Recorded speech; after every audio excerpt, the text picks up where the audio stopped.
To expand this republic, we must look beyond the boundaries of this map into the vast unknown.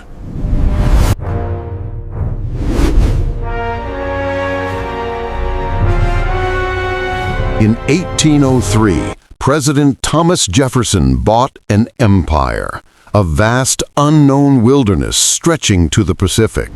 But what exactly did he buy? No one knew. This territory was mapped only by rumors and shadowed by danger. It was a land of towering mountains, hostile nations, and creatures never before seen. To claim this land, America needed more than a treaty.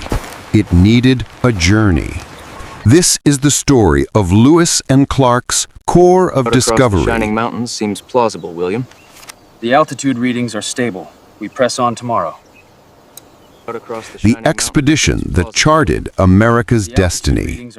Jefferson selected his personal secretary, Meriwether Lewis, to lead the Corps.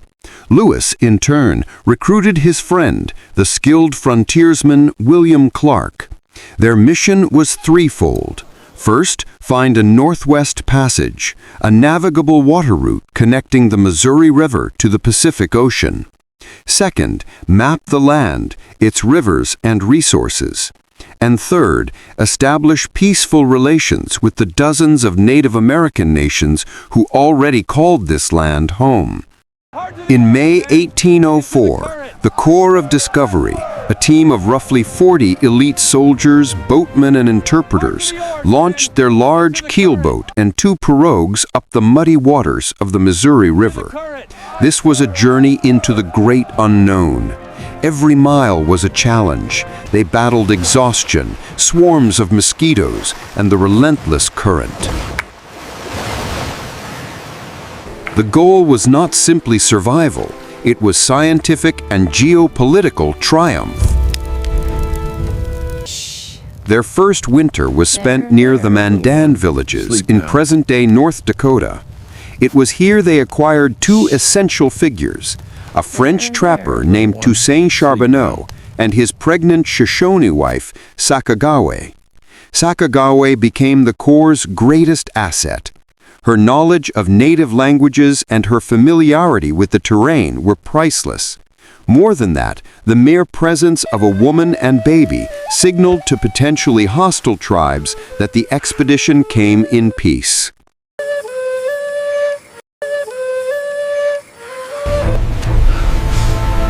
The next year brought the journey's first great crisis, the Great Falls of the Missouri River. A massive portage was necessary, dragging their heavy gear and canoes for 18 grueling miles. Next came the Rocky Mountains. They searched desperately for the Shoshone tribe. We must have the horses, Chief. We offer fair trade and supplies. Your needs are great, Captain. We will Sacagawea's people, for horses and guidance. Without Sacagawea's emotional reunion with her long-lost brother, the Shoshone chief, the Corps would have certainly perished in the mountains.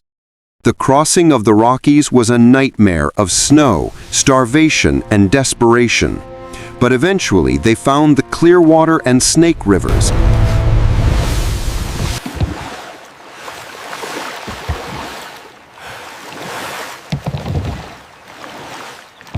And finally, the Great Columbia River. On November 7, 1805, Clark wrote in his journal, "Ocean in view, oh, the joy." Ocean in view! Oh, the joy! Oh, the joy!